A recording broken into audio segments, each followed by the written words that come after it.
Avant de commencer ma formation, honnêtement, comme ça a été l'ascenseur émotionnel déjà, avec toutes les péripéties qui sont arrivées, j'étais vraiment lessivée. J'ai commencé lessivée, mais il fallait aller jusqu'au bout. Donc voilà, j'étais pas là pour rien. Si ça avait été validé, c'est que j'étais là. J'ai commencé à rechercher un stage pour compléter la partie pratique de la formation.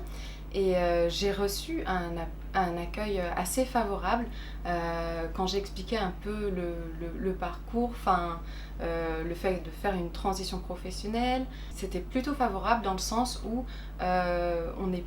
j'ai été accueillie un peu comme si, c'est pas comme si j'étais une étudiante sortie tout droit des études. Là, j'avais quand même, j'avais les codes en fait. J'ai plusieurs années d'expérience professionnelle. Donc ça a été vu de manière très positive, c'était considéré de manière positive. J'ai fait mes entretiens en vidéoconférence et comme c'était perçu de manière très positive le fait de faire une reconversion professionnelle et que j'ai réussi mes entretiens, j'ai eu 3 feux verts en fait. Donc 3 possibilités de stage. Donc j'étais très contente. Quand je parle de mon expérience autour de moi et notamment à mes amis que j'ai en Europe, c'est vrai que ça leur semble vraiment incroyable ce parcours de transition professionnelle où on nous finance une formation à 100%, on nous maintient le salaire, on a aussi un maintien de son emploi de base.